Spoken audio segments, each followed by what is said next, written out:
과연 성경적 세계관적 관점에서 우리가 어떻게 한번 살펴봐야 될지를 한번 좀 고민하는 시간을 갖게 되었습니다. 그래서 SLSW의 긍정적인 측면이 상당히 많이 있습니다. 어차피 이벤젤라이제이션을 위해서 많은 공헌을 했기 때문에 그렇지만 그런 부분에 있어서 성교학적 측면에서 물론 이 분야에서 연구를 하기 위해서는 이제 교회사적 측면과 조직신학 측면도 우리가 한번 접근을 해 보아야 되겠지만은 이 장에서만큼은 이제 성경신학적 관점과 그리고 종교학적 관점, 그리고 성교학적 관점에서 한번 접근을 해 보았습니다.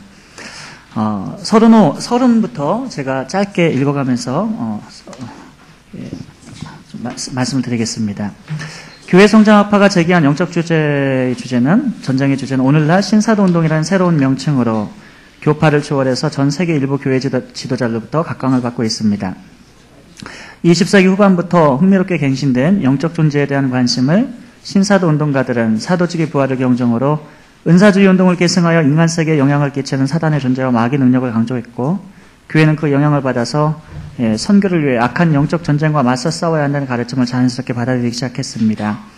70년대 이후에 굉장히 관심이 증폭이 됐는데 90년대에 존 윈버의 제3의 물결 운동으로 더욱 확산이 되었고, 이런 흐름에 따라서 많은 학자들이 피터 와그너, 톰 화이트, 존 도슨, 프랭크 페레티, 조지 오티스, 찰스 크래프트 이외에 신디 제이콥스 외에 또 많은 그러한 운동가들이 나타났습니다. 하지만 이들이 주장하는 영적 전쟁에 관한 내용은 다소 성경적 가르침이나 세계관과 충돌한다는 데 문제가 있습니다. 소위 능력대결로서의 영적 전쟁의 사상은 구약 성경에서 고대 근동지역이나 또 오늘날에도 애니미즘이 현저히 나타나는 지역에서 이교적인 세계관으로서 각 지역의 정통신앙관과 매우 흡사하기 때문입니다. 따라서 본 논문은 영적 전쟁에 관한 신학적 쟁점들을 밝히고 그들이 주장하는 신앙적인 신념과 실천이 과연 성경적 관점에서 바른 것인가를 개혁주의 입장에서 평가하고자 합니다.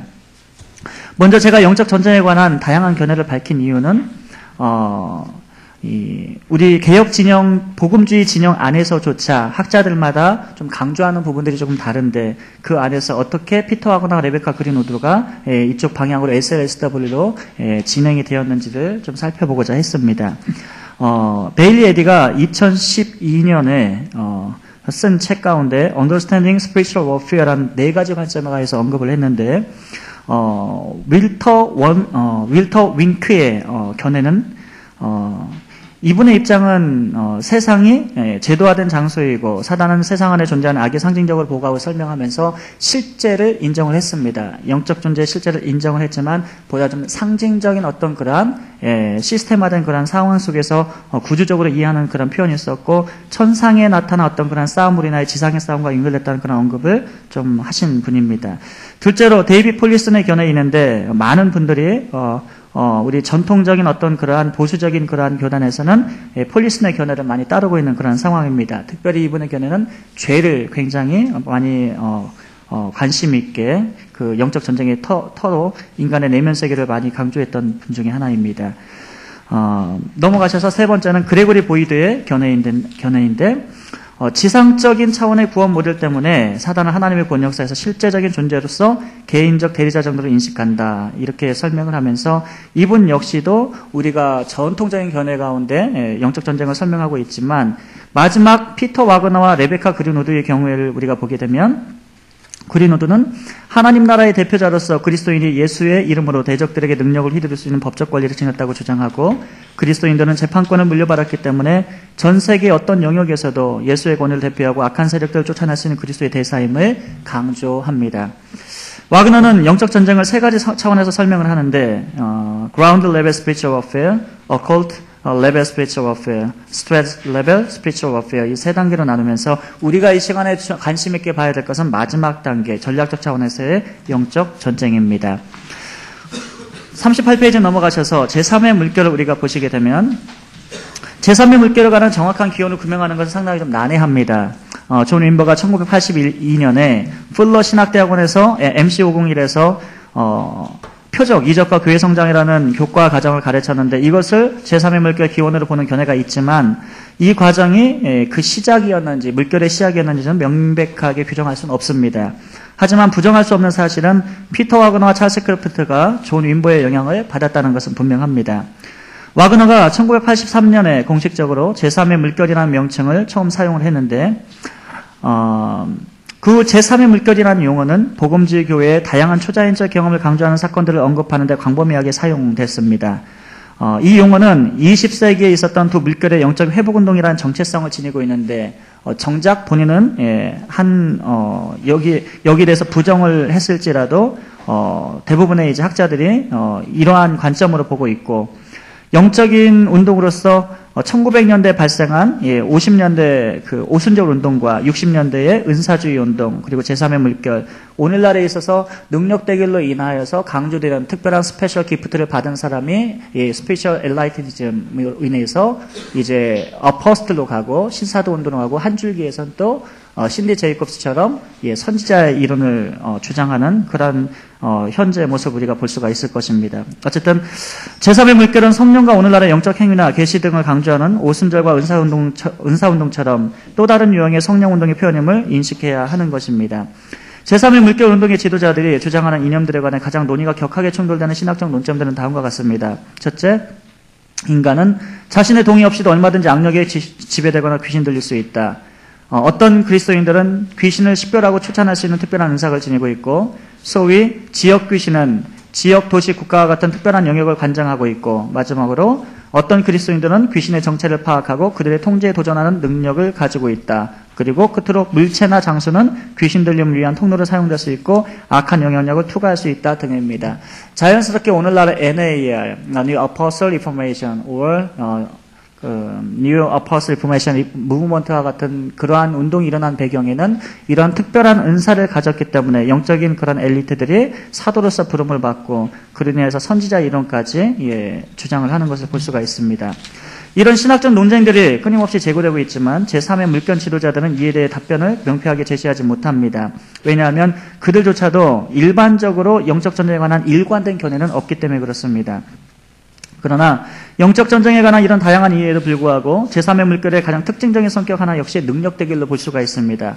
이것을 가리켜서 이 능력 대결을 두 단계로 나누어서 lower 레벨과 higher 레벨로 구분이 되는데 그들은 이 lower 레벨을 개인의 구원 사역과 귀신을 쫓아내기 위한 기본적 차원에서 대결하기 때문에 열등적 차원이라 명칭하고 후자는 전략이 필요하기 때문에 지역을 장악하고 있는 최고 높은 서열의 악한 귀신을 물리치기 위해 보다 전략적인 능력 대결을 추구해야 한다는 의미에서 우월적 차원으로 호칭을 했습니다. 하지만 이런 제3의 물결 지도자들이 주장하는 이런 능력 대결의 견해는 신학적인 아주 중대한 위험성을 지니고 있는데 첫 번째로 이원론적 세계관의 위험성입니다. 이 부분에 대해서는 잠시 후에 좀 더 구체적으로 말씀을 드리겠습니다. 둘째, 가시적이고 초월적 능력만을 강조함으로써 왜곡된 구원의 능력으로 인식될 위험성이 있습니다. 세 번째로 선교의 제국주의와 식민주의에 재현될 가능성입니다. 당연히 파워 인카운터는 선교의 임페리얼리즘과 콜로니얼즘의 또 다른 양상으로 나타나고 있습니다. 마지막으로 은사의 불균형성으로 인해서 은사의 다양성을 오해할 수 있다는 위험성입니다. 이 같은 제3의 물결에 관해 이해하는 것은 매우 중요한데 왜냐하면 그 물결의 줄기가 오순절과 은사주의를 통합 및 계승해서 오늘날 논란이 되는 신사도운동의 배경이 되기 때문입니다. 제3의 물결의 선구자인 존 인보에 의해 발생한 이 비냐드 운동과 그의 영향력은 피터 와그너에게 상당한 자극을 주었습니다. 그리고 와그너는 신사도 개혁운동이라는 이름으로 새로운 영적 운동과 교회가 나가야 될 패러다임 변화를 필요성을 제시하게 됩니다. 자, 이제 그래서 SLSW에 대해서 우리가 잠시 살펴보도록 하겠습니다. 스칸머로는 전략적 차원의 영적 전쟁을 지역 귀신과 대항하고 기도하고 전략적 차원에서 영적인 지도를 만드는 것으로 묘사를 합니다. 또한 지역 귀신을 쫓아내기 위해 그들의 이름을 구별하고 그 귀신들이 사람들을 노예로 삼고 복음을 믿는 것을 방해하기 위해 어떤 수단과 방법을 사용하는가를 밝히는 것으로 설명을 합니다. 이런 과정의 한 단면은 영적 도회도로 알려져 있는데 이것은 지역을 연구하고 지역 귀신들의 정체를 파악하는 것입니다. 그렇게 함으로써 스트롱홀드, 바로 강력한 진을 기도로서 격파하기 위한 목적입니다. 그렇게 함으로써 그 지역의 사람들은 그리스도께로 돌아올 수가 있고 지역 귀신들이 묶이게 되면 불신자들은 진리로 말미암아 자유를 얻게 될 것이라고 주장합니다. 이런 SLSW의 개혁주의 신학적 관점에서 적지 않은 위험성도 있겠지만 긍정적인 기여를 한 것도 우리는 부인할 수가 없습니다. 그러므로 SLSW에 관한 긍정적인 기여와 부정적인 측면을 동시에 한번 살펴보고자 합니다. SLSW의 강점으로서 첫째는 SLSW의 지지자들은 하나님께서 여전히 자신들로 하여금 마태복음 28장 18절부터 20절까지의 그리스도의 지상명령에 순종하기를 기대한다고 믿고 있습니다. 그래서 그들은 SLSW를 목적으로 이벤젤라이즘을 위해서 전적으로 나아가고 있는데, 토마스 화이트는 내 생각에 전도를 분명히 강조하지 않은 채 영적인 지도자를 아무리 정확하게 만든다고 해도 그것은 아무런 의미가 없다라고 고백을 합니다. 빅터 로렌조도 만일 우리에게 잃어버린 자들 때문에 아파하시는 하나님의 마음이 지옥문을 향하는 특공대라는 명분으로 더럽혀지거나 상실된다면 우리는 아주 중요한 목적을 잃어본 것이라고 말함으로 인하여서 SLSW의 근본적인 목적을 잘 제시를 하고 있습니다. 둘째로 그들은 복음 전파와 선교 사역에 있어서 지역과 문화와 관련된 선행 연구가 매우 중요함을 인식합니다. 선행 연구로서 마귀의 강력한 진을 이제 파악하기 위해 SLSW의 선교사들은 세 가지 요소에 집중을 하는데, 도시의 문제와 도시 문제의 이유와 근원, 그리고 도시 문제 해결을 위한 방법론 등을 살핍니다. 그리고 그것은 이제 기독교 정세에 만연한 사회적 속박과 세계관과 성실성, 영적 장벽, 그리고 최근 환경의 변화와 영적 돌파구를 위한 잠재력 등이 있는데, 이런 연구는 어떤 측면에서 봤을 때 선교 전략을 위해 적절하고 아주 유익한 정보가 될 수 있다고 우리는 볼 수가 있습니다. 세 번째는 그들은 영적 전쟁과 마귀들의 실존을 가정하고 표적과 이적을 위한 은사주의를 추구하고 있습니다. 성경은 하나님의 존재를 증명하는 것보다 귀신의 존재를 더 증명하려고 시도하진 않습니다. 성경에서 귀신들의 존재를 입증하는 문헌들은 매우 적습니다. 반면에 SLSW의 지지자들은 가시적 세계 뒤에 숨어있는 이 배후의 세력, 불가시적인 배후 세력에 대해 아주 진지하게 제시하면서 능력 있는 성령의 은사를 사모하도록 가르쳤습니다. 때문에 귀신의 실존을 믿으려 하지 않는 서구인들은 영적 존재에 관해 더 지식을 충족하려는 욕구를 채워준 것에 대해서 상당히 긍정적으로 보여집니다. 넷째로 그들은 중보기도의 필요성과 효율성을 믿고 있습니다.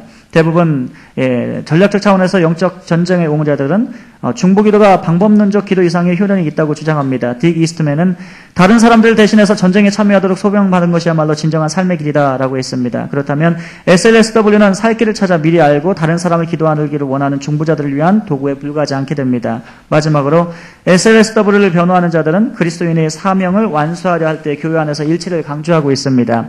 분열은 하나님의 군대를 약화시킨다는 이해 때문에 그들은 경쟁보다는 상호 협력을 추구합니다. 그래서 그들은 공동의 적을 대적과 전쟁을 치르기 위해 힘을 합해 전쟁에 임해야 한다고 말을 합니다. 그렇다면 영적 전쟁에 이러한 장점에도 불구하고 약점은 디메리트는 무엇인지 살펴보도록 하겠습니다. 첫 번째는 상황 중심의 본문 해석입니다. 성경 해석학에서 성경 본문은 보편적 타당성을 입증받아야만 합니다. 그런데 성경 본문은 다른 상황 속에서 처한 독자들에 의해 다양한 성경 해석의 방법에 의해 그 의미를 달리해왔음을 부인할 수가 없습니다. 저스틴 유풍은 자문화적 성경 해석학을 정의하면서 의식적으로 성경 해석자가 분명한 의도를 지니고 성경 본문을 자민족의 사회문화적 관점으로 해석하는 접근 방법이라고 설명을 합니다. 이런 문화적이고 상황 중심의 본문 해석은 성경 해석학에서 매우 중대한 오류로 논의되고 있습니다. 무엇보다도 SLSW의 가장 큰 약점은 성경이 SLSW 방법의 정당성과 정확성을 명확하게 제공하지 않는다는 데 있습니다. SLSW의 성경 해석학이 성경의 역사적 본문보다 문화적 상황으로부터 출발한다는 주장은 SLSW 일부 신학자들의 자의적 해석으로 인해 더욱 지지를 받고 있습니다. 예를 들어서 다니엘서 10장 13절부터 20절은 지역 귀신론을 정당하기 위해서 SLSW 신학자들이 자주 언급하는 대표적인 성경 본문입니다. 그런데 바사 왕국의 군주가 20일 동안 나를 막았으므로 내가 거기 바사 왕국의 왕들과 함께 머물러 있더니 거기 높은 군주 중 하나인 미가엘이 와서 나를 도와주므로 이제 내가 마지막 날에 내 백성이 당한 일을 내게 깨닫게 하러 왔노라. 이는 이 환상이 오랜 후에 이름이니라 하더라. 그가 이르되 내가 어찌하여 내게 왔는지 내가 아느냐. 이제 내가 돌아가서 바사 군주와 싸우려니와 내가 나간 후에는 헬라 군주가 이를 것이라. 이상의 본문은 다니엘이 3주 동안 금식 기도를 드릴 때에 천사가 현현하여 다니엘의 기도에 응답한 내용입니다. 여기서 주목해야 될 문제는 두 가지입니다. 먼저 여러분에게 좀 죄송하다고 말씀드리고 싶은 것은 이 바이블웍스 에일에서 페이스트를 해가지고 붙이는 과정에서 저절로 이게 순서가 뒤바뀌었습니다. 히브리어가 양지해 주시길 바랍니다. 첫째, 바사 왕국의 군주가 과연 지역 귀신을 의미하는 것인가의 질문입니다. 일부 학자들은 천사가 21일간 바사 왕국의 군주, 즉 페르시아를 지역을 장악하고 있는 귀신들로 인해 천사의 발이 묶였다고 주장을 합니다. 만약 그렇다면 하나님의 통치는 유대에서 성전 건축을 방해받고 있는 상황에서 전혀 일어나지 않고 있음을 가정하게 됩니다. 즉 하나님의 주권적 통치를 부인하게 되는 것입니다. 게다가 하나님의 천사가 지닌 권한은 바사 왕국의 군주에게 저지를 당했으므로 결과적으로 하나님의 권한은 지역신 개념으로 축소될 수밖에 없습니다. 하지만 본 본문에서 이 존 칼빈은 실제 군주 사르가 뜻하는 바가 역사적 실제성을 띤 고레스 왕의 아들 캄비세스라고 주장을 합니다. 팀 메도우크라포트노 군주를 언급하면서 이 용어는 이 페르시아의 왕과 헬라 왕이 실제 인간이었다는 가정을 분명히 지적을 합니다. 반면 미가엘은 초월적인 존재라고 주장을 합니다. 이것은 TDNT나 여러 신학 사전을 보아도 명확하게 나타납니다. 이런 점에서 다니엘서 10장 13절의 바사 왕국의 군주와 20절의 페르시아의 군주는 영적인 존재를 언급하러 것으로는 볼 수가 없습니다. 오히려 군주는 사마리아인과 함께 적극적으로 유대인의 성전 건축을 방해했던 그 당시의 실제 인간이었던 군왕 캄비세스로 해석을 해야 합니다. 따라서 다니엘서 10장은 천사와 지역 귀신들 사이의 영적 전쟁이라는 주장을 전혀 뒷받침하지를 못합니다. 당연히 영적 전쟁을 위해서 당위적으로 영적 도회도의 필요성을 주장하는 것은 의미를 상실하게 됩니다. 그러므로 다니엘서 10장을 언급하면서 SLSW를 주장하는 성경 해석은 통시적 접근의 이 디아크로닉, 엑서지시스에서 디아크로닉 어프로치를 배제한 해석이고 따라서 성경의 가르침을 바르게 대변하는 것이 아님을 깨달아야 할 것입니다. 오히려 SLSW의 주석 방법은 이 공시적 방법만의 미흡한 주석 방법으로 취합하고 동시에 독자가 의도하는 대로 미리 자의적 해석을 전제로 한 전제주의적인 독자 중심으로 리더 레스폰스 메서더지를 쓰고 있으므로 해석하기에 오류라고 평가할 수가 있겠습니다. 두 번째로 복음과 능력 대결에 관한 관점입니다. SLSW의 핵심은 결국 지역 귀신과의 능력 대결로 해석할 수가 있습니다. 해당 지역의 악한 귀신들의 정체를 밝히고 결박하며 쫓아내는 것이 SLSW의 주요 실천적인 방법론입니다. 따라서 이런 방법은 그 이면의 귀신들을 쫓아내야만 그 지역에서 복음이 효과적으로 전해지고 능력이 나타난다는 세계관을 견지합니다. 그러나 이렇게 귀신 쫓기에 몰두하는 것은 결국 개개인의 윤리적 책임과 행동을 회피하도록 만듭니다. 그리고 어둠의 권세에 열중하는 것은 온 관심을 능력 대결을 하는 사람에게 집중시킴으로써 그리스도를 축소시키고 사단의 위치를 격상시킬 위험성에 노출되어 있습니다. 반면 성경은 세상과 육체라는 용어를 강조하여 반복해서 강한 윤리적 가르침을 제공하고 있습니다. 성경은 자기 경험에서 빗댄 영성이나 영적 전쟁의 방법론이 아닌 오히려 오직 예수 그리스도로 인해서 죄로부터 치유와 회복과 구원의 은총을 누릴 수 있다고 말합니다. 예를 들어서 고린도전서 1장 18절 말씀만 보더라도 십자가의 도가 멸망하는 자들에게 미련한 것이고 그리고 구원을 얻는 우리에게는 하나님의 능력이라고 했습니다. 이는 인간의 영적인 능력 대결로 하나님의 구원이 나타난다기보다는 복음 전파를 통해서 하나님의 주권적인 역사하심으로 구원이 임한다는 의미를 함축합니다. 이런 점에서 기독교는 능력 대결의 종교 그 이상을 의미합니다. 기독교는 진리로 말미암아 구원을 얻는 종교이고 다시 말해서 성경은 능력 대결로 귀신을 결박하고 귀신을 쫓아내는 것 이상으로 하나님을 아는 지식과 죄인을 향한 하나님의 놀라운 구원 계획을 강조하고 있습니다. 그런데 어떤 의미에서 SLSW의 중보기도는 하나님께 기도하기보다 사단과 마귀를 쫓는 데 더욱 몰두하고 집중을 합니다. 게다가 예수 그리스도께서 이미 십자가상에서 once and forever 영단번에 승리하신 언약의 성취인 복음의 승리를 누리려 함에도 불구하고 현재 이 세상에서 발생하고 있는 전쟁에 더욱 치중하게 됨으로써 항시적 영적 패배감이나 좌절감에서 벗어나지 못할 위험성도 있습니다. 이런 현상은 우리 모두 예수 그리스도의 복음보다 온 정신과 마음을 마귀에게 집중했을 때 찾아오는 신앙적 질병입니다. 게리 브리시어는 마귀에게 집중했을 때 나타나는 병적 증세를 다음과 같이 비판합니다. 전략적 차원에서 영적 전쟁의 총체적 개념은 그리스도의 사역과 나라의 초점을 놓치고 있습니다. 사단과 마귀들은 십자가상에서 그리스도의 도래와 사역이라는 측면에서 이해되어야 합니다. 그리스도는 십자가상에서 마귀들을 결박하셨습니다. 그러므로 우리는 마귀들을 결박하는 것이 아니라 오히려 선포된 복음의 능력을 사용함으로써 어둠의 나라를 점령해야 합니다. 이와 같은 측면에서 SLSW의 본질적인 위험성은 하나님의 전적 주권에 의지하여 복음의 증인으로 살아가는 그리스도인을 양산하지 못할 가능성이 달려 있습니다. 환원하면 오직 하나님께 신앙을 집중함으로써 약속하신 말씀을 붙들고 사명을 감당하는 그리스도인이 아니라 지역 귀신과의 능력 대결을 위해 주관적인 열심을 가지고 사단과 귀신에만 집중하는 신앙을 생산할 수 있다는 점입니다. 이런 위험성은 이미 와그너도 예견한 바가 있습니다. 그는 말하기를 사단의 정체를 드러내는 일은 너무나도 매혹적이라서 우리는 하나님보다 대적들에게 더 많은 관심을 집중시킬 수 있습니다. 이런 일은 어떤 희생을 치르고서라도 반드시 피해야 할 것입니다. 만일 우리가 그렇게 행동한다면 우리는 대적들의 손에서 놀아나는 꼴이 되고 말 것입니다라고 언급을 합니다. 하지만 그럼에도 불구하고 SLSW의 이 같은 약점은 땅밟기 운동에서도 그대로 반영됩니다. 존 메가더는 SLSW를 비판하면서 땅밟기 운동의 프레이어 월크에 대해서 이렇게 꼬집어 비판합니다.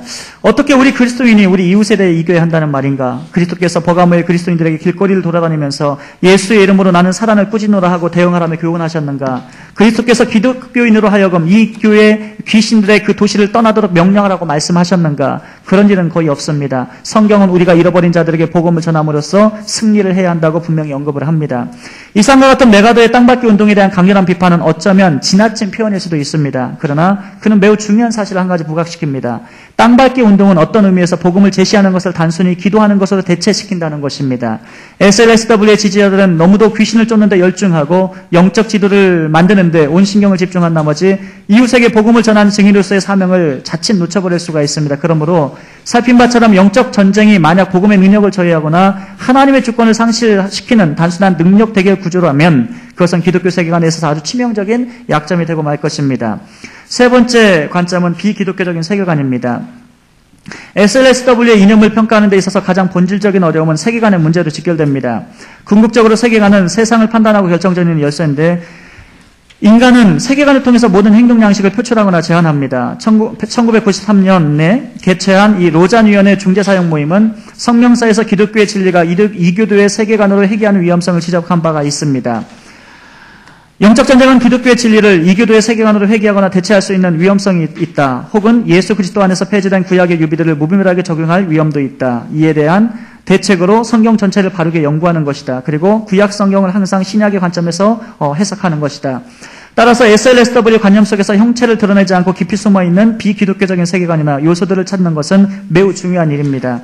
일부 SLSW의 지지자들은 상대적으로 명확하고 일관성 있는 우주론을 개발했습니다. 그들은 하나님과 우주와 인류를 이해하는 방법 나름대로 발전시켰는데 이들이 주장하는 바에는 비기독교적인 세계관의 요소들이 분명 존재합니다. 그렇다면 SLSW의 세계관은 과연 어떤 비기독교적인 요소가 있는지 살펴보겠습니다. 첫째는 전쟁과 창조의 갈등 구조 속에 놓인 고대근동 세계관의 신화적 요소입니다. 창세기는 우주를 창조하신 하나님의 주권과 그 안에서 시작된 인간 역사에 관해 설명을 합니다. 그러나 SLSW의 배경에는 창조 전부터 하나님과 반역자 사단 사이에 이미 사전에 우주적인 갈등과 전쟁이 있음을 전제하는데 그 사단의 존재는 인간에 대한 반대 세력으로서 지구에 남겨지게 되고 이런 상황 결국 인간이 실질적으로 자신들의 운명을 결정하고 성취해야 한다는 필연적 전제 조건을 성사시킵니다.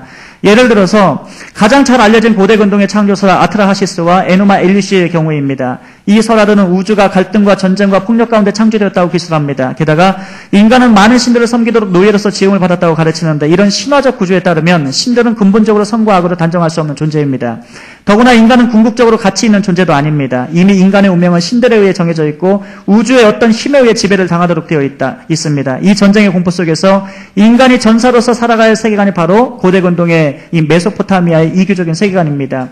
따라서 SLSW가 주장하는 인간은 영적 전쟁을 위해 실존하는 존재라는 가르침은 메소포타미아의 비기독교적인 세계관과 아주 흡사합니다. 이 부분에서 더 자세한 내용은 폴 히버트의 인도 유러피안 세계관으로 연결된 이 세계관 부분에 대해서 책에 더 자세히 상술이 되어 있습니다. 어쨌든 이처럼 이원론적 세계관의 지구의 가치는 오직 승리를 목적으로 합니다. 선이 이기면 의와 화평과 사랑이 다스리고 악이 승리하면 악한 권세가 통치하는 세상이 도래합니다. 힘의 대결에서 도덕성이나 정의란 차후의 문제가 되는 것입니다. 하지만 성경에서 영적 전쟁의 핵심은 능력이 아니라 하나님에 대한 믿음에 달려 있습니다. 구약 성경에서 이스라엘 전쟁의 승패는 인간의 능력보다도 하나님을 위한 충성과 믿음이었습니다. 다시 말해서 하나님과 이스라엘 사이에서 가장 중요한 관건은 이스라엘의 능력이 아니라 하나님과의 평화의 관계였을 뿐입니다. 이런 점에서 고대 근동의 전쟁에 관한 이원론적 세계관은 매우 비성경적입니다. 메소포타미아의 세계관은 신들의 끊임없는 전쟁의 희생물로서 인간이 묘사되고 있지만 성경에서 하나님은 하나님의 형상으로 지음받은 후 죄로 인해 타락하여 고통받는 존재로 설명하고 있습니다. 그러므로 이원론적 사상은 천사와 악령 간의 전쟁 행위로 가득하지만 성경은 죄인된 인간이 하나님의 전적인 은혜를 의존하는 관계와 믿음에서부터 영적 전쟁을 찾고 있습니다.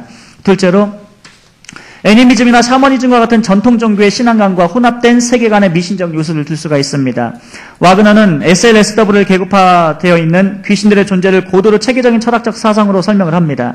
그는 사단이 전능하지 않지만 자신의 권력을 다른 악령들에게 나눠줄 수 있다고 생각합니다. 따라서 그는 영들의 지휘체제에 따라 지상적, 주술적, 전략적 차원으로 주장하는데 이런 배경에는 다분히 우주가 셀 수 없는 초자연적 존재로 채워져 있고 악한 귀신들은 하나님이 설계한 세계와 인간을 파괴한다는 이념이 내포되어 있습니다. 그리고 마귀의 존재는 인간에게 악한 영향을 행사하며 가시적 자연 만물을 이용하여 인간의 삶을 고통스럽게 조작한다는 세계관 잠정적으로 깔려 있습니다. 그래서 피터 와거너의 세계관을 보게 되면 판테이즘과 범신론과 애니미즘과 샤머니즘 요소가 굉장히 곳곳에 깔려 있는 것을 우리는 쉽게 발견할 수가 있습니다. 티모티 워너는 이 정령주의 세계관을 다음과 같이 설명합니다. 첫째, 이 세계는 만화라는 비인격적인 능력으로 채워져 있고, 둘째, 우주적 영적 능력은 사람의 도덕성과는 무관하게 통제될 수 있습니다. 셋째, 죽은 자나 조상의 영들은 인간이 살아가는 세상에서 영적 영향을 주고받을 수 있으며 동식물 등의 환경에도 영향을 끼칠 수가 있습니다. 넷째, 영적인 존재와 관계를 맺는 무당의 존재는 정령주의 신앙이 만연한 지역에서 상당한 주의를 갖습니다. 또한 반내너는 애니미즘을 이렇게 정의합니다. 애니미즘은 비인격적 힘이나 인격적인 영혼 등이 사람들이 겪는 크고 작은 문제들을 극복할 수 있다는 신앙을 의미합니다. 게다가 사람들이 영적인 힘이나 영혼들을 이용해서 자신들의 능력을 마음대로 조작함으로써 미래의 사건과 행동을 결정하고 영향력을 발휘하게 한 신앙입니다. 이와 같은 정령숭배적 세계관은 SLSW의 저술들을 일부 살펴볼 때 상당한 관련성과 증거들이 명백하게 드러납니다. 하지만 창세기 하나님은 정령주의와 다신론이 아닌 전지전능하시며 주권자로서 유일신으로 묘사됩니다. 애니미즘은 해달별 동물, 식물 등 모든 자연 만물을 신으로 여깁니다. 범신론도 마찬가지입니다. 하지만 창세기 하나님은 그 모든 자연 만물 중에 한 분이 아니라 온 우주 만물을 창조하신 유일신으로서 선포되고 있습니다. 고대 근동의 신들은 모든 만신들 가운데 한 신에 불과했지만 그러나 하나님은 지역신이나 어느 한 종족만을 위한 신이 아니고 오히려 모든 종족과 지역들을 다스리는 우주적 하나님이시나 창조주이심을 강조합니다. 세 번째로 우리가 살펴볼 것은 우주론에 있어서 하나님의 구속사와 상관없는 이원론적 세계관의 요소입니다. 아까 초반부에 제가 문제 제기를 했지만 여기에 대해서 좀 더 자세하게 풀도록 하겠습니다. 성경에서 영적 전쟁의 성격은 모든 하나님의 구속사역과 깊은 관련이 있습니다. 이런 하나님의 구속사에 악한 귀신들이 개입하고 있을 뿐입니다. 따라서 성경의 영적 전쟁은 타종교에서 나타나는 것처럼 단순히 흑백선악의 대항적 구도로서 하나님과 사단의 이원론적 전쟁 개념이 아닙니다. 성경의 영적 전쟁과는 천사와 귀신론을 상기시킵니다. 그러나 어두움을 대표하는 사단과 빛을 상징하는 천사 모두 하나님의 구속사에 사용되는 영적 존재의 피조물에 불과할 뿐입니다. 스토튼 리업스테이트는 로마서에 나타난 악의 기원 문제를 다루면서 과연 육체의 정욕은 인간의 죄 때문인가 아니면 사단의 역사인가의 성경신학적 관점에서 구체적으로 다루었습니다. 그가 로마서를 통해서 우주론에 있어 하나님과 사단의 전쟁이라는 이원론의 부당함을 강조하는 바는 다음과 같습니다. 실상 바울은 로마서의 결론 부분에서 사단을 한 번만 언급한다. 반일, 바울이 우주론적 이원론의 세계관 특징을 지녔더라면 하나님께서 인간 영혼을 위해서 악의 대적자로 전쟁의 싸움에 참여할 것을 강조했을 것이다. 그리고 우리는 바울로부터 죄를 짓도록 종용하는 사단의 역학을 더욱 기대했을 것이다. 이런 사상을 바울이 로마 교인들에게 전한 것은 아니다. 바울은 사단이 당연히 존재한다고 생각한다. 그러나 그는 사단에게 그의 신학에서 중심된 역할을 제공하지 않는다. 사단은 하나님과의 전쟁 상대가 아니기 때문이다. 사단은 로마서 8장 38절과 39절에 나타난 천사들이나 다른 권세자들처럼 전능하지가 않다. 그저 다른 피조물들처럼 피조물일 뿐이다. 그러므로 사단은 우리 주 예수 그리스도 안에서 하나님의 사랑으로부터 결코 우리를 끊을 수 없다. 이처럼 바울은 사단이 당연히 하나님의 통제 아래 있다고 생각을 합니다. 사단이 하나님의 통제 아래 있다는 다른 본문은 고린도서 12장 7절만 봐도 명백하게 나타납니다. 여러 계시를 받은 것이 지극히 크므로 너무 자만하지 않게 하시려고 내 육체의 가시 사단의 사자를 주셨으니 이는 나를 쳐서 너무 자만하지 않게 하려 하십니다. 본문에서 주목해야 할 동사는 에토데이 was given me 디도미의 인디커티브 직설법과 에어레스트 부정과하고 패시브를 지금 수동태를 지금 쓰고 있습니다. 게다가 3인칭 단서를 쓰고 있는데 이 용어를 보게 되면 바울이 의도적으로 사단의 존재 목적을 강조하기 위해 사용한 수동차 동사인데 이 구절에서 바울은 사단의 사자가 자기를 괴롭힌 것이 아님을 강조합니다. 오히려 그는 사단의 사자를 이용해서 하나님께서 자신을 괴롭게 하도록 허락하셨다고 고백을 합니다. 욥기서와 마찬가지죠. 다시 말해 바울은 자신이 받은 고통을 에토데이를 사용함으로써 사단에 의해 고통받는 것이 아니라 하나님의 뜻에 따라 고통을 받고 있음을 표현하고 있습니다. 그렇게 함으로써 그는 더욱 하나님의 주권을 강조하고 있는 것입니다. 사단의 존재에 대해 제임스 던은 구약성경의 관점을 공유하면서 하나님께 적이 있는 존재이지만 하나님의 뜻을 받들어 행동하기 위해 지음받은 존재라고 명확히 언급을 합니다. 네일 포시스도 바울은 사단이라는 전 단어를 사용하는 모든 본문에서 요한계시록에 등장하는 미가엘과 전쟁을 치르는 형체로 묘사한 것이 아니라 오히려 인간의 구원을 방해하는 세력으로 언급하고 있다 주장합니다. 그러므로 바울이 사단을 하나님의 창조하신 피조물들 가운데 하나의 불과한 존재로 묘사하고 사단의 활동을 하나님의 구속사와 연결시켜서 인간이 구원받지 못하도록 방해하는 악으로 설명한 것을 깨닫는 것은 매우 중요합니다. 이 점에서 바울 시작의 바탕은 SLSW가 주장하는 것과는 달리 사단이 하나님의 카운터파트가 될 수 없음을 분명히 전달하고 있습니다. 그렇다면 이 같은 맥락에서 SW가 강하게 주장하는 이 중보기도, 능력대결과 귀신 들림과 같은 신학적 쟁점들을 간단히 살펴볼 필요가 있습니다. 첫 번째 사단의 정체에 관한 것입니다. SLSW가 인식하는 사단은 하나님의 주권까지 침해할 정도로 그 영향력이 막강한 존재임을 알게 됩니다. 인간이 겪는 모든 불행과 사건의 배후에는 사단과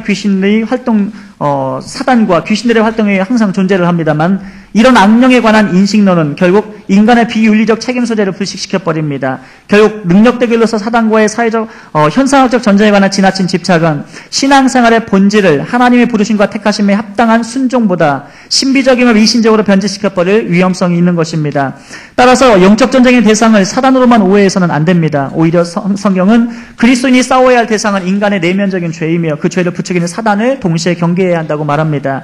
존 머레이는 죄에 대해 세 가지로 설명을 합니다. 첫째는 죄는 실제적인 악이고, 둘째는 죄는 단순히 표면에 드러난 특별한 악으로서의 증상들이 아니라 하나님 앞에서 악이며, 셋째는 죄는 도덕적인 악으로서 모든 죄는 하나님의 거룩한 본성과 그 본성으로 나타나신 창조 목적과 섭리와 부합하지 않는 일체의 특성적 경향을 나타낸다고 정의합니다. 이런 죄의 세력은 인간에 대해 지배와 영향을 심각하게 행사합니다. 인간을 향한 죄의 지배는 절대적 지배와 상대적 지배로 나뉘는데, 전자는 불신자들이 항상 죄의 지배 아래 절대적으로 놓여있는 상태를 의미하고, 후자는 거듭난 그리스도인이 은혜 안에 살지 못할 때 상대적으로 죄의 지배를 받는 것을 말합니다. 그러므로 SLSW의 지역 귀신론들의 전쟁보다도 더욱 심각한 문제는 죄의 문제임을 깨달아야 할 것입니다. 둘째로 귀신 들림의 문제입니다. 찰스 크래프트는 원래 귀신이 모든 사람에게 침투해서 그의 인격과 삶을 황폐화시키고 멸망시킨다고 주장한 바가 있습니다. 그러나 복음주의자들의 강한 반발로 인해서 그리스도의 영혼까지는 침투하지 못하지만 그들의 마음과 정서에 침투하여 혼란케 할 수 있다고 주장을 바꾸었습니다. 뿐만 아니라 저주의 경로에도 귀신 초청, 유정적 전이, 저주, 행위, 물건 접촉 등을 통해서 얼마든지 귀신이 들릴 수 있다고 주장을 했습니다. 이런 그의 주장은 성경을 통해 입증한 이론이라기보다는 어컬트 에이드에서 주술적 지역들에서 정령 숭배적인 현상학적 접근을 통해 얻어진 경험론적 이론이라고 일컬을 수 있습니다.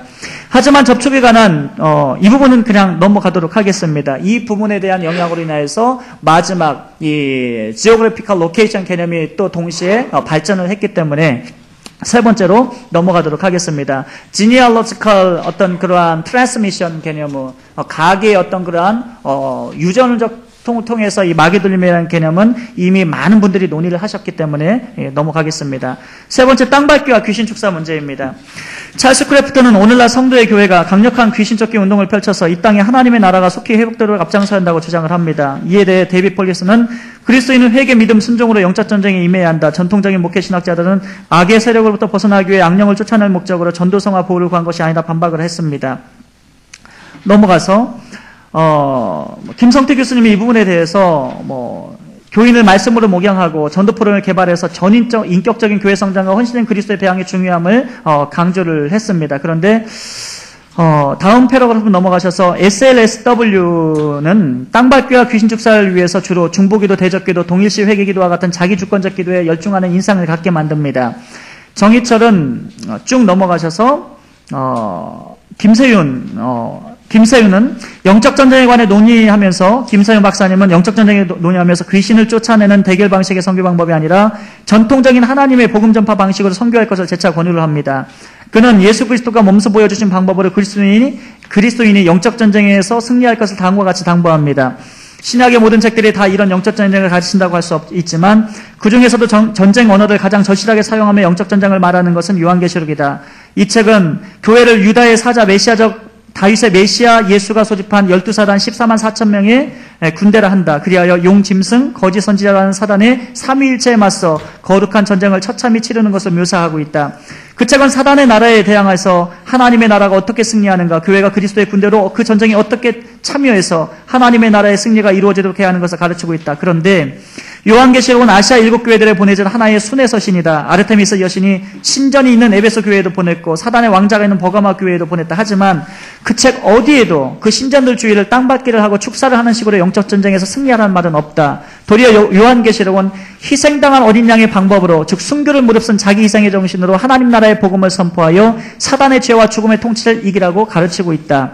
이상 판단에 보건대 이 땅에서 그리스도인은 오직 하나님의 주권을 인정하고 말씀에 따라 믿음으로 순종하는 사랑하는 제자도의 방식이 진정한 영적 전쟁임을 알 수가 있습니다. 교회는 영적 전쟁의 개념을 사단의 나라의 능력으로 대항해서 땅밟기나 귀신 축출 등으로 축소시키지는 말아야 할 것입니다. 오히려 예수 그리스도께서 하나님의 언약에 따라 죽기까지 순종하시고 희생하셔서 하나님의 주권과 통치가 드러난 것처럼 교회는 하나님의 계획하신 뜻에 따라 그리스도의 재림 때까지 성령의 역사하심에 따라 오직 복음을 전하는 데 사명을 다해야 할 것입니다.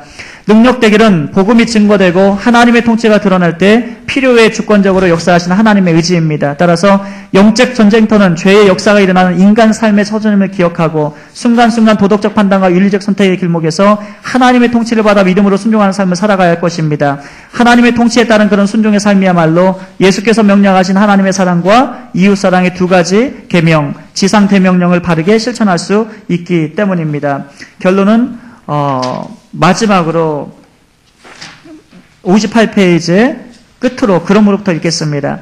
그러므로 진정한 선교는 능력 대결로서 지역 귀신이나 싸우거나 중보자의 위치에서 신비적인 전쟁에 참여하는 개인의 전쟁이나 이 땅에서 전쟁으로 국한시키지 말아야 할 것입니다. 개혁주의 선교는 오직 성경의 권위를 기저로 하여 하나님의 선교의 주권자가 되어 하나님의 계획을 성취하시는 하나님의 선교가 되어야 할 것입니다. 따라서 이 시대의 그리스도인들은 하나님의 말씀을 믿고 오직 복음을 전파하며 하나님의 이중계명을 실천해야 할 것입니다. 하나님의 약속을 믿고 죽기까지 십자가에서 순종하신 어린 양처럼 하나님의 거룩한 통치를 위해 십자가의 희생정신과 하나님의 주권을 믿고 복음을 선포하며 충성스럽게 순종하는 개혁주의 선교가 되어야 할 것입니다. 예. 이상합니다. 아주 시간을 잘 지켜주시고 아주 적절하게 잘 요약을 해주셔서 감사합니다. 자, 서울신대 황덕형 박사님 제1논평 해주시겠습니다. 먼저 이렇게 귀한 또 논문을 잘 발표해 주시고 또 논문에 대하여 평가할 수 있는 기회를 주신 것을 감사합니다.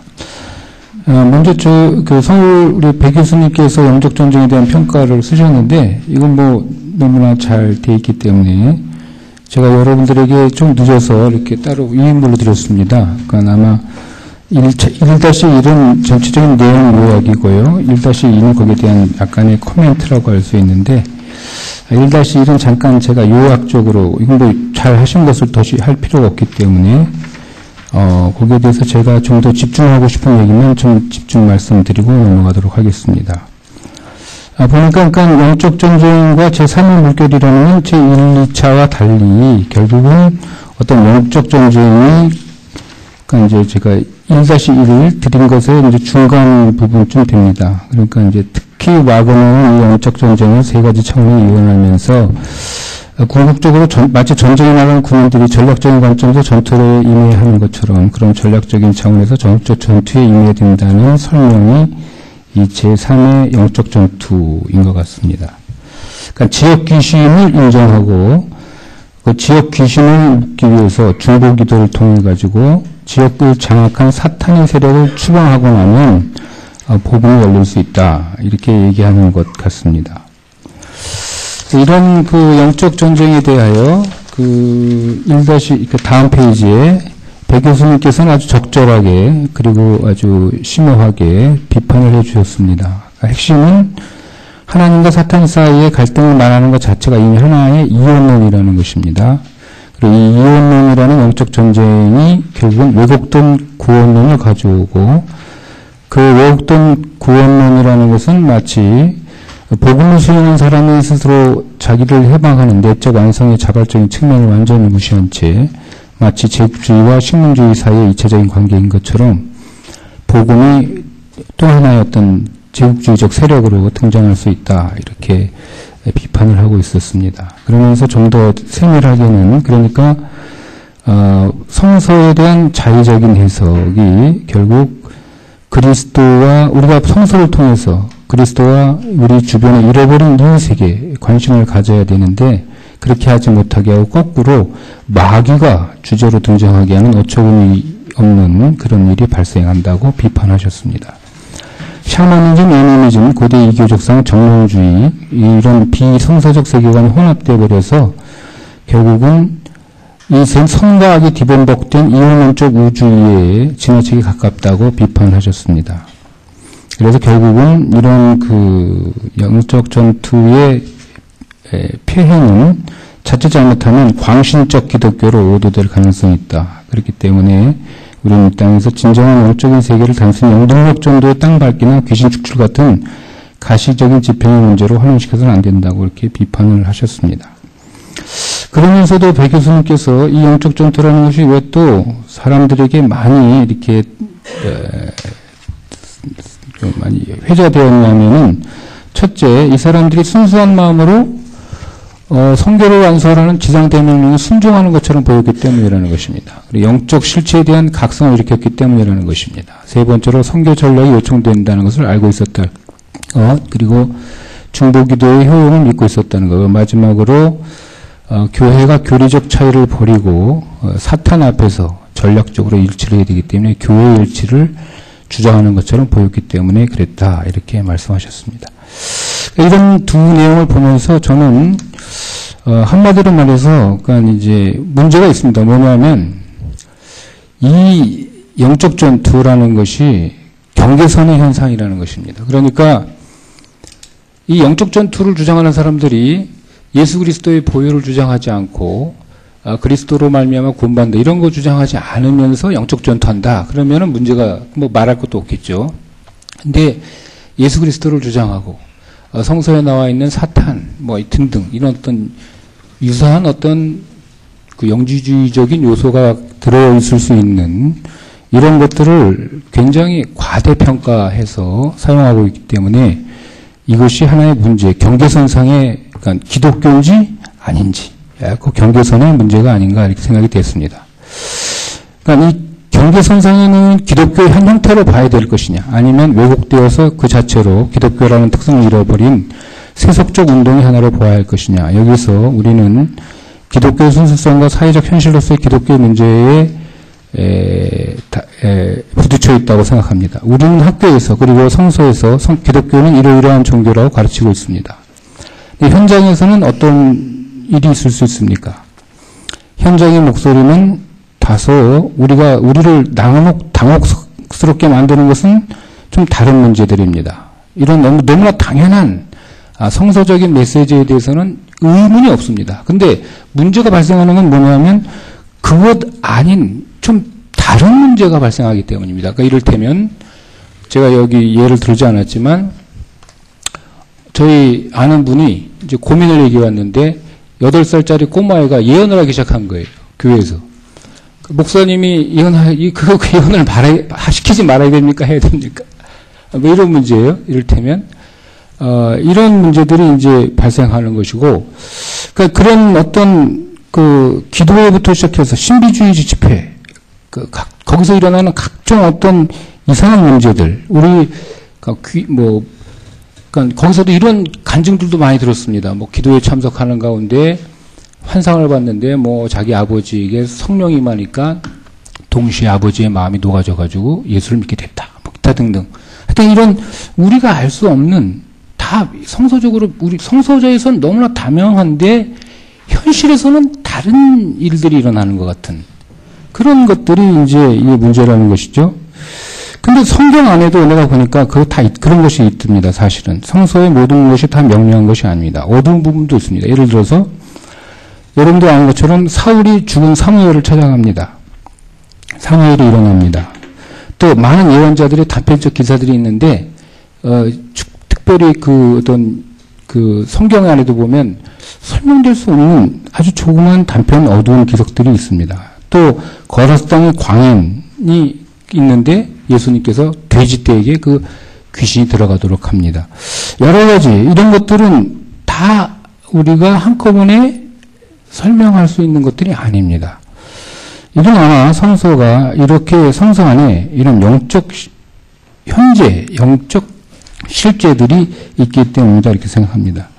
그렇기 때문에 이런 문제들을 보면서 성서가 그럼에도 불구하고 위대하다는 것은 이런 많은 단편적인 어두움들이 있음에도 불구하고 그것을 통해서도 하나님께서 창조주시고 이 세계에서 자신의 구원을 사역해 가시는 분인 것을 분명히 성서가 우리에게 알려주고 있기 때문에 성서가 역시 모든 것에 기초되어 있는 건 당연한 것 같습니다. 그런데 만약 이 그래서 이제 질문이 있다면 이런 거겠죠. 우리가 다 같이 생각해 봐야 될 점이라고 생각하는데, 이 영적 운동이 만일 자신 안에 내포하고 있는 그 비성서적인 요소들 때문에 결국 비기독교적 세계관에 의하여 압살되어 버리고 말 것이라고 한다면, 그것은 실제로 심각한 현대적 영지주의적 이단으로 남을 것이다.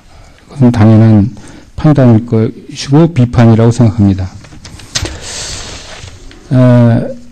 그런데 만약 그 사람들이 그 속에서 자기들의 가운데 자기들의 언어를 통해서 예수 그리스도의 주되심과 우리 인간들을 구원하신 하나님 놀라운 은총을 지속적으로 얘기하면서 자신들의 새로운 어떤 언어 방식을 찾고자 노력한다면 그 어려움의 난감을 극복할 수 있도록 우리가 도와줘야 된다고 생각합니다. 그러니까 저희 신학자들이 해야 될 일은 우리 신학자들이 현실에 맞지 않은 우리가 가지고 있는 전통이라고 할지라도, 그러니까 저는 예를 들어서 은사중지론을 들었는데 이 중에 이제 의견이 많은 걸로 알고 있습니다.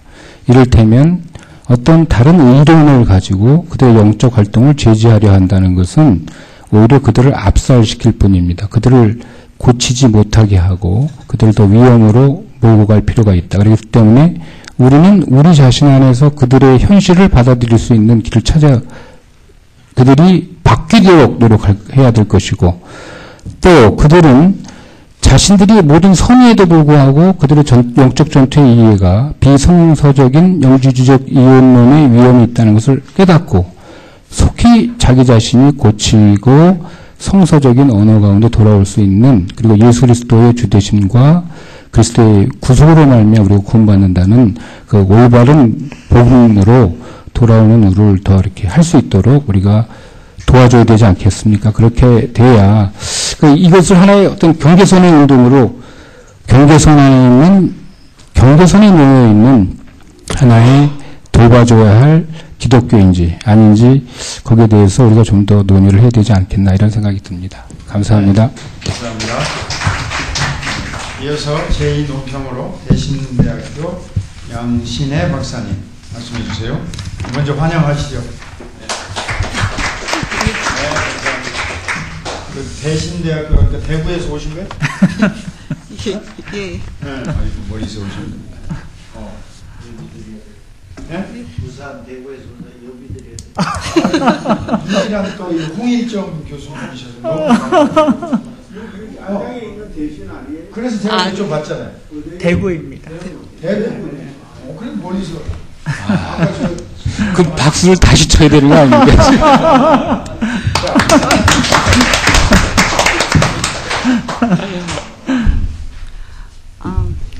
제가 그 논문을 봤고요. 저는 여기에 대해 논평할 수 있는 자격이 없는데 지금 마이크를 바짝 대면 돼. 네. 그래서 논평할 수 있는 자격이 안 되는데 지금 논평을 맡아가지고요.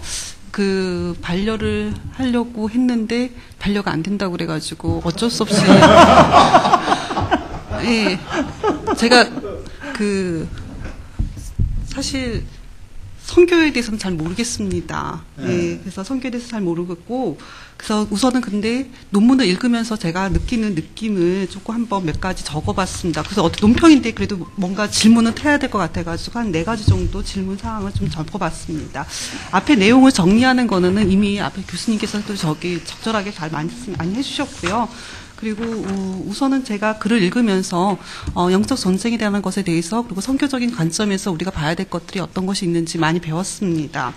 그리고 이 어떤 의미에서는 영적 혼돈 시대에 기독교인들에게 있어서 영적인 운동에 대해서 한번 다시금 되새길 수 있는 시간을 허락해 주셔서 감사드리고요.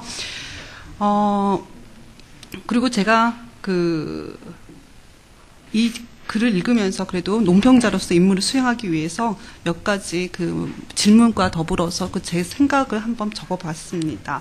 우선 글을 읽으면서 그 선교학적 그 베이스가 없는 사람들이 읽었을 때 구조적으로 너무 방만하다는 느낌이 들었습니다. 실천신학에 대한 학문적 소양이 부족해서 그렇게 느꼈을 수도 있을 거라는 생각이 듭니다. 그리고 다양한 영적 전쟁에 대해서 서술을 하고, 그리고 나서 거기에 대해서 또 지금에 나오는 영적 전쟁의 특징을 설명하게 계시는데, 그러면은 저자가 필자가 가지고 있는 입장은 어느 부분에 들어가 있는지를 정확하게 명시를 해주지 않는다 그러면은 도스란히 이거는 다 읽는 독자가 추정해서 모든 것을 선택해야 되기 때문에 글을 읽는 동안에도 이렇게 굉장한 부담감을 갖게 되더라고요. 그래서 필자가 생각하고 있는 지점은 어디인지를 명확하게 한번 짚어주신다 그러면은 글을 읽어 내가 나가는 동안에도 이해하는 데 도움이 되지 않을까라는 생각이 들었습니다.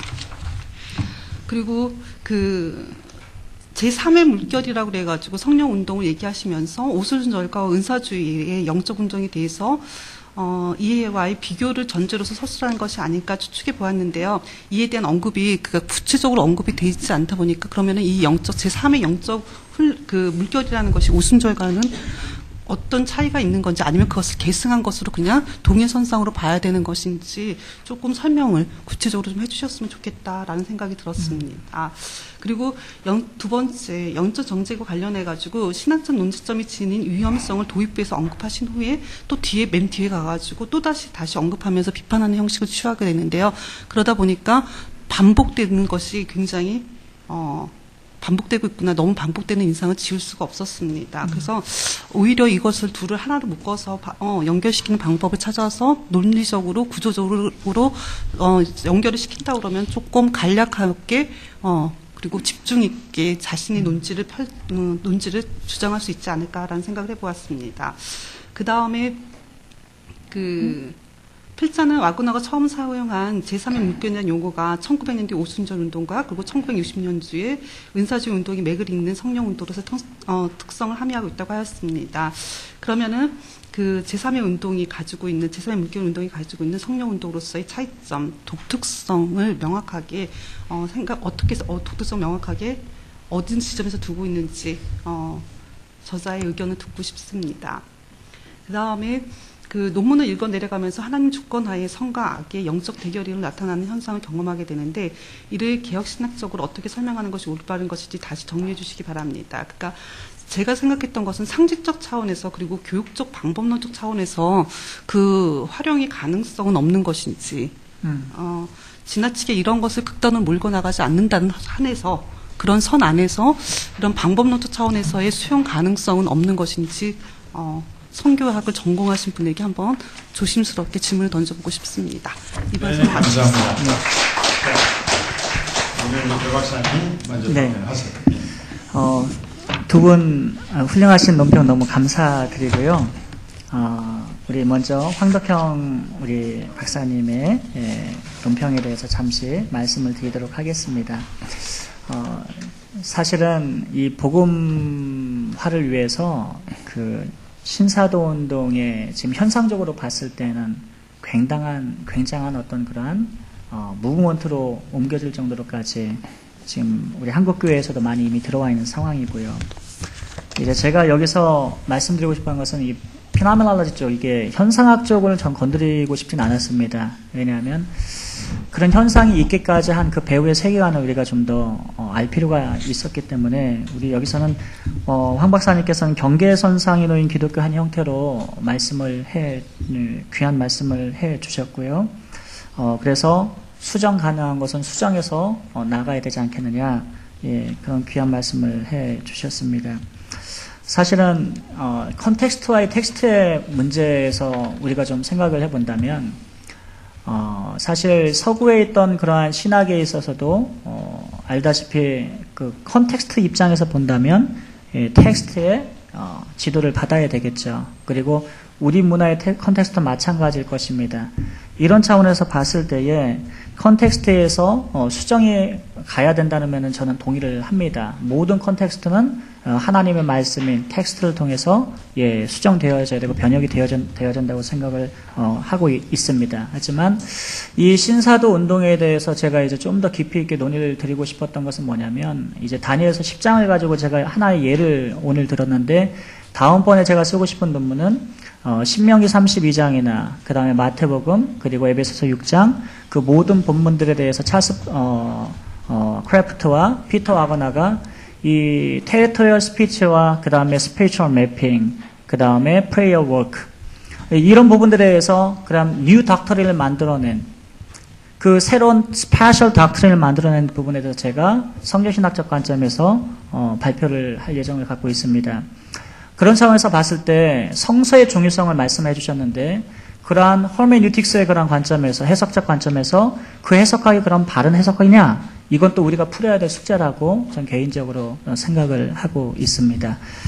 그리고 두 번째로 우리 양신혜 박사님께서 또 귀한 질문을 해 주셨는데 양신혜 박사님께서 1번에 대한 그러한 질문은 제가 구조적으로 방만하다고 이게 생각 드실 수밖에 없었을 것입니다. 왜냐하면 이번에 제 목표는 이 SLSW에 대해서 숲을 보여드리고 싶은 것이 제 논문의 요지였습니다. 그 다음에 에피스토몰로지, 인식론의 변화로 인해서 어떻게 지금까지 역사적으로 흘러나왔느냐. 그때 왜 이 홀리니스, 성결교회에서 교회에서 1700년대 홀리니스에서 펜타코스탈 무브먼트로 그 다음에 카리스마틱 무브먼트 그 다음에 더 서드 웨이브 오늘날에 있어서 NAR까지 신사도론까지 그 역사학과 더불어서 이 조직신학적 관점 그 다음에 인식론의 관점을 제가 좀 다음에 논문을 좀 쓰고 싶은 마음이 있고요. 그런 차원에서 봤을 때 오늘 제가 첫 번째 발표한 논문은 방만하다기보다는 사실 이보다 더 방만합니다. 그것을 최대한 요약해서 틀을 보여주고 싶었던 그런 마음에서 그렇게 비춰졌으리라 생각이 듭니다. 두 번째 이것이 영적 전쟁에 대해서 오늘날에 저는 그 학자들의 주장하는 바를 제가 보여드리고 싶었는데 제가 집중해서 이번에 연구한 SLSW였기 때문에 뭐 보이드나 그 다음에 월터 윙크 그 다음에 이제 데이비드 폴리슨 같은 경우에는 사실 우리 역사적으로 전통적인 그러한 성경적인 어떤 영적 전쟁에 대해서 주장을 해왔던 그러한 캠프죠. 그런 진영들이었습니다. 그러니까 이런 상황 속에서 어떻게 좀 독특하게 특별한 덕토링이 나왔는가 이것을 제가 좀 밝히고 싶어서 좀 구분을 좀 했던 것이고요. 두 번째로 사실 이게 더 서드 웨이브는 그 주창자마다 그 어퍼넌트 지지자들마다 너무 색다른 그러한 것들이 좀 많아가지고 아주 예언 쪽으로 가는 사람도 있고 막 아주 그런 정도라서 제 논문에서 그것은 묶어서 SLSW를 제가 좀 틀로 만들었다고 말씀드리고 싶습니다. 두 번째는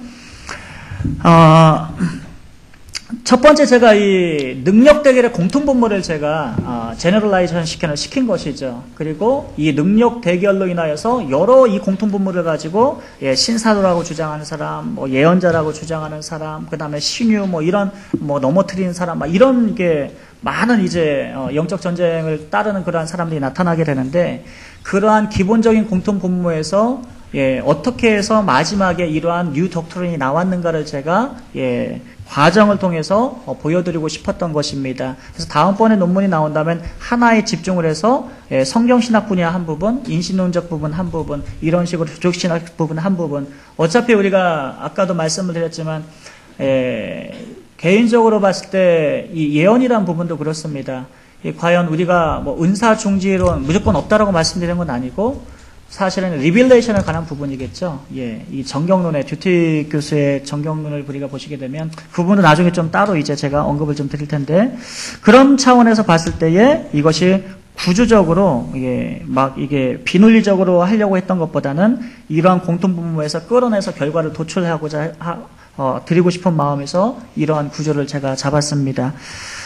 세 번째는 제3의 물결이라는 용어는 1900년대 오순절 운동과 그리고 이 부분에 대해서 어떤 차이점이 있는가 하면은 뭐 이 부분에 있어서도 이제 다음에 제가 좀 언급을 부분이지만 여기에서 간단하게 언급을 드린다면은 피터 와그너 자신은 뭐 상관이 없다, 펜타코스탈과 좀 상관이 없다 이런 말도 했지만 나중에 또 결국 인정을 좀 한 부분도 있었거든요. 근데 펜타코스탈 무브먼트에서는 새로운 형식으로 도출이 됐던 거죠. 근데 여기에서 이제 새로운 형식이라는 것은 결국에는 성화 후, 우리 이제 전통적인 캘비니즘에서는 이제 제1성화론이지만 여기 제2성화론으로 그 다음 회심한 자의 그러한 성화에 대해서 관심을 갖게 되고 그것이 펜타코스탈 무브먼트에서 캐리스마틱 무브먼트 개신교 전체로 퍼지면서 그 다음에 그것이 피터 와그너에게 왔을 때에는 이것을 자신만의 독특한 방식으로 덕트린을 더 발전시켰다는 점에서 좀 차이는 있다라고 좀 생각을 합니다. 이 부분도 역시 교회사하고 조직신학종하고 좀 관련된 부분이기 때문에 여기서 한꺼번에 다 다룰 수는 없었다는 점 좀 말씀을 드리고 싶고, 네 번째로 우리가 보시게 되면은 논문을 읽어가면서 어떻게 개혁적 신학적 관점에서 설명한 것이 올바른 것인지 정리해달라고 말씀을 드렸는데, 제가 특별히 창세기의 하나님에 대해서 더 많이 이번에 강조한 이유가 있었죠. 구약신학을 하신 분, 신학자께서 더 잘 아시겠지만은, 창세기가 쓰이게 된 배경과, 그리고 쓰임의 목적, 왜 또 첫 번째 모세오경의 첫 번째 자리에 오게 되었는가라고 했을 때, 가장 치열한 어쩌면 영적 전쟁을 하고 있지 않았을까. 출애굽에서 빠져나왔을 때 그들은 이미 애굽에 있는 그런 세계관에 완전히 젖어 있었을 것이고, 그러한 언약을 주신 하나님께서 그들을 이끌어내셨을 때에 그들에게 있어서 창세기는 제1원리로서 그들의 신앙의 가장 중심으로 들어와야 될 상황이었기 때문에, 바로 하나님만이 신이시고 창조주시고, 그리고 다른 악한 세력들은 그쵸? 피조물에 불과한 것뿐이고, 이러한 상징적인 구조, 이런 것들로 좀 배치되지 보여줄 수 있지 않을까 개인적으로 생각을 합니다. 네. 감사합니다. 그러니까 제1운동은 간단해요. 양 교수님 아까 질문한 거. 1900년대에 일어났던 방언운동. 제2운동은 제3의 운동에 비해서 2차 세계대전 후에 일어났던 신유 의사운동. 그 다음에 이제 파워 인카운터가 제3의 그렇게 우리가 정리하면 있고. 자, 이제 플로어에서 여러분의 질문을 조금만 더 받겠습니다. 피터 와그너의 최근의 근황은 어때요? 피터 와그너의 최근의 근황을 제가 여기 조금 잠깐 언급을 했는데, 제 휴대폰이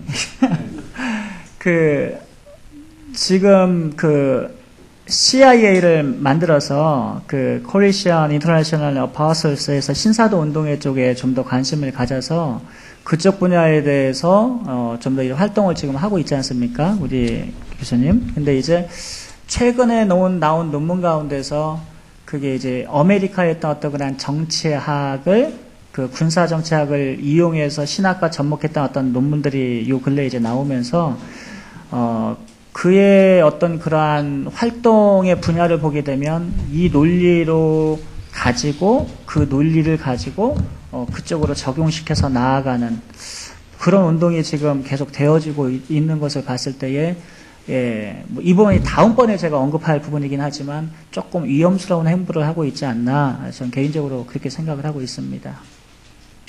네, 또 질문 있어요? 네. 영적 전쟁하니까 좀 생각이 드는 게 이제 뭐냐면, 사실 우리 구약에서는 영적 전쟁하면은 창세기도 있지만 여호수아 같은 경우에 하나님 나라와 이제 전쟁에 대해서 많이 생각해요. 근데 이 논문을 보면서 이제 지금 굉장히 성교학이나 최근에 이 대두되고 있는 것들을 요약해 주셔서 감사한데, 그리고 좀 성경에서 좀 할 때 어떤 면에서 이제 교수님 논평도 마찬가지인데, 결국 부정적인 큰 틀은 이제 동의를 하지만 또 경계선 말씀도 하신 것처럼 이 사람들이 그러면 전쟁을 이해를 못하고 전투를 하고 있지 않느냐. 그러니까 그 전투를 이야기하는데 자기는 전쟁을 이야기하고 있고, 그래서 좀 신학적인 관점이 좀 쉽게 말해가지고 좀 미흡하거나 좋다. 굉장히 그렇게 이제 우리가 좀 가르쳐주는 입장에서 이제 이야기한다면 그들에게 도움이 되고. 맞습니다. 물론 이제 좀 잘못가는 방향도 있고, 그래서 그런 부분에서 전쟁과 전투 또 이런 부분, 그리고 성경에서 이제 전쟁의 부분 이런 것들을 우리가 체계적으로 설명한다면 어느 정도 포용할 수 있지 않나. 그러나 이제 너무 현상적으로 잘못 가는 부분 분명히 나타나는 것 같습니다. 귀한 말씀, 맞습니다. 저도 그렇게 생각을 하고 있고요. 그렇지만 이제 다시 말씀을 드리자면 굉장히 긍정적인 그러한 기여를 많이 했습니다. 많이 했고, 제가 이제 지적한 부분은 그의 이제 피터 와간의 스파셜 doctrine 문제, 이 부분에서 우리가 좀 논의를 한 거고요. 그리고 전투 부분에서 이해한 부분도 솔직히 맞습니다. 그래서 우리가 그렇게 해서 같이 이제 가되, 그러나 좀 용납하기 힘든 그런 부분들은 정확하게 좀 지적을 좀 해줘야 되지 않을까, 예, 그런 생각을 갖고 있습니다. 예, 또, 네, 그러면 오늘 이상으로 마치도록 하고 다시 한번 발표해 주신 분들 계시면 감사합니다. 또 조금 감사합니다. 수고하셨습니다. 감사합니다. 수고하셨습니다. 아주 잘 쓰셨습니다.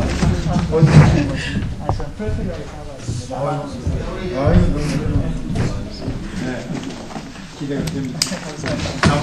2편, 3편. 네, 수고하셨습니다. 유명한 나오셔서 총평 하시고 기도하고 마치도록 하겠습니다. 방법. 예, 그럼 제가 먼저 방법할게요. 우리 모이는데 우리 개혁신학회 모이는 것만 아니라 다른 것까지 광고하는 게 이제 제 책임이니까 그걸 말씀드립니다.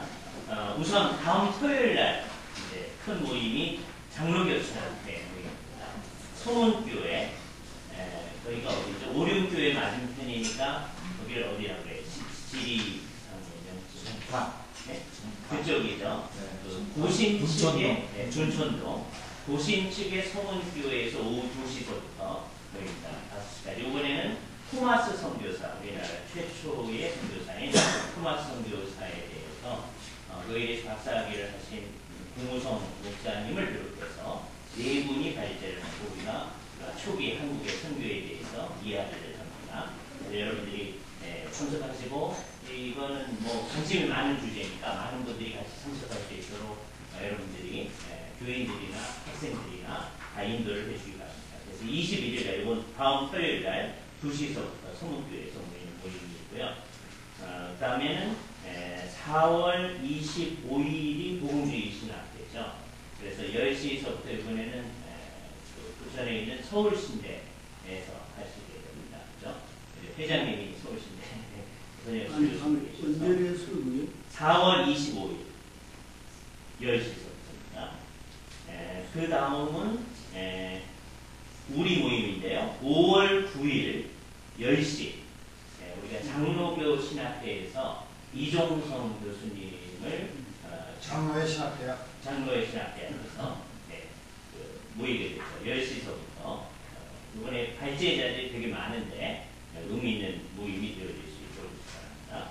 그리고 그 다음 주가 되는 5월 16일 이 종교개혁 500주년에서 우리 학회들하고 특별히 이번에 구세군하고 같이 발표를 하게 되는데 10시입니다. 역시 토요일 오후 10시인데 장소는 아마 과천에 있는 구세군 교회와 관련되어 있는 구세군 신학교일 거예요. 그 교회든지 그 신학교든지 하게 될 테니까 그렇게 모일 겁니다.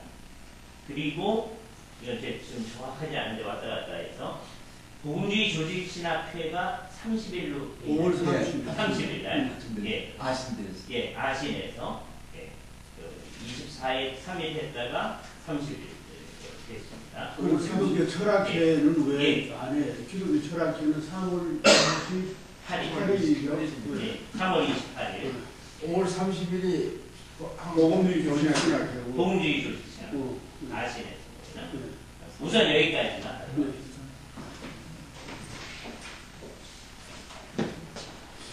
오늘 김대웅 박사 보니까 내가 휴스턴에서 만났는데 아주 너무나도 귀한 발표였고 새로운 접근이었고 얼마나 좋았다고 봤습니다. 그리고 배준석 박사님은 아주 좋은 학교가 되고 있는데 그러니까 개혁신학적으로 아주 너무나도 완벽한 그런 어떤 정리를 해 주었다는 뭐 하나 나무랄 것이 없을 정도로 착실하면서 그러면 내가 하나 느끼는 것은 그래요. 한국형 박사도 그러한 접근을 했지만